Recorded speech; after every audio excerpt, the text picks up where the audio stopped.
Evening. Bonuses tonight go to Paul Craig, Tommy Aspinall, and Danny Roberts versus Johnny Parsons. The gate tonight was 15,078 for 2.5 million USD. We had two transports, Daniel Marcos and Yanal Ajmuz. And open up to any questions. Hey. You know, I feel like we ask you this every time, but you know, crowd again, amazing, that main event, very loud. What's your thoughts on this trip to London? Trip was great. I mean, it feels like home, right? Like we've been here for 4 times in the last 18 months. So for us, coming off a pay-per-view in March, where it was a very intense week, big week, lots going on, big card, Dana and the whole crew, everyone here, it felt a little bit more manageable, but it felt like home, right? Like we've been in the O2 so many times now.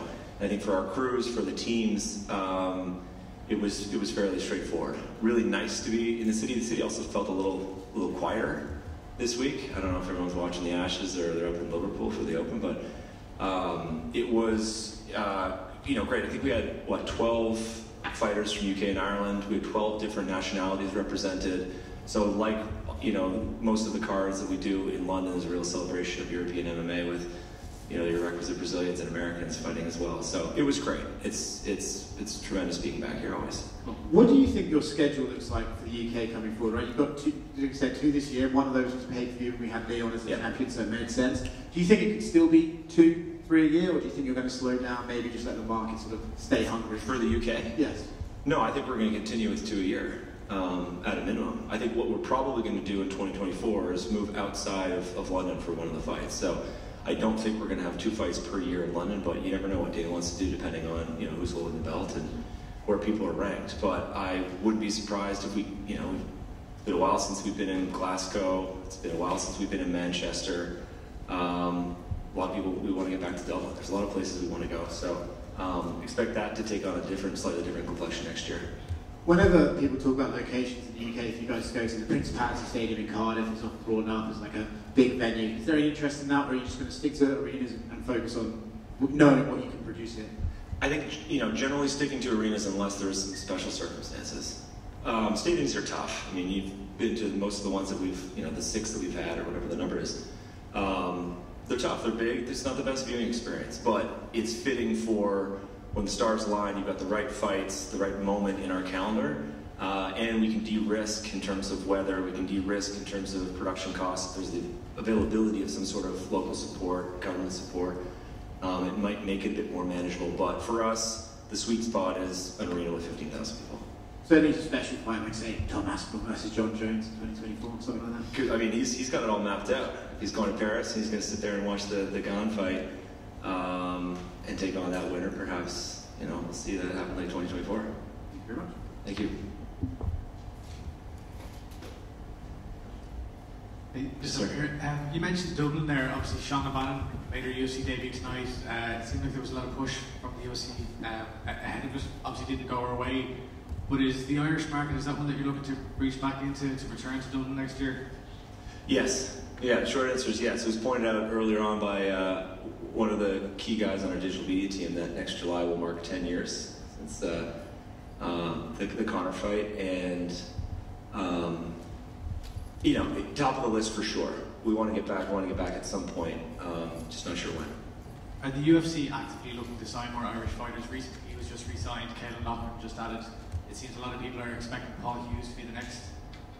Yeah, I mean that's a question you got to ask Sean or Mick or Hunter on that one. But certainly, if you see the last couple of years, several more athletes coming into the mix, and I think that lends itself well to returning back to Ireland at some point soon. Michael Venom Page was in the audience tonight, and he's now a free agent. Would the UFC have any interest in him? I mean, perhaps. I've got no idea. Assume that we would. Given the fact that he's here, maybe he's a free agent, but definitely a question for Dana. I think there's, we were talking about it the other day, a long list of individuals who've come over, done really well in other promotions that have come over. And, I mean, look at, Gaethje and Chandler and a few other guys. Be pretty exciting to add him to the mix, sure. And the only guy that kind of towards the top of the heavyweight division that doesn't seem to have anything booked yet, as far as I'm aware, is Sergey Pavlovich. Is there any idea what could be happening with him next, or was he be next in line for a title shot after the John Jones-Stipe fight? Not that I know. Sorry.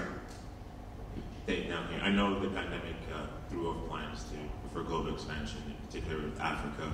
But could you provide an update on that? Because I remember when I spoke to you a few years ago, you were very enthusiastic and passionate about touching down there. So what's the status update with that? Yeah, I mean, I feel like we're making progress. We don't have anything definitive to report. We've been having a number of conversations around what it's going to take, what country to go to. You know, if you've been listening to some of Dana's interviews and Lawrence's interviews over the past 4 or 5 months, like, it's starting to gain a bit of momentum. Again, nothing to report now, but I'd be confident confident in saying that maybe mid to late next year, maybe 2025. But it's top of the list right now in terms of new territories, new countries and continents we've never been to.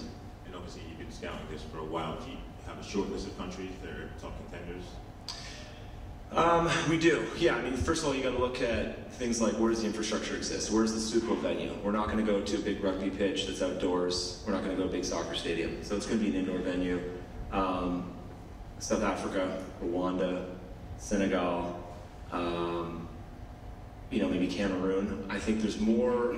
There's a number of projects that we believe are starting to gain a bit of traction to build more, let's say, westernized arenas that are, you know, managed well and are suitable for our sport, like a traditional kind of hockey or basketball arena.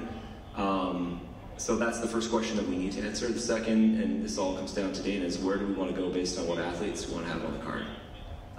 Who knows, you know, what the next move is with Drickus. Maybe South Africa does make sense. But Izzy's been campaigning, Ousmane's been campaigning.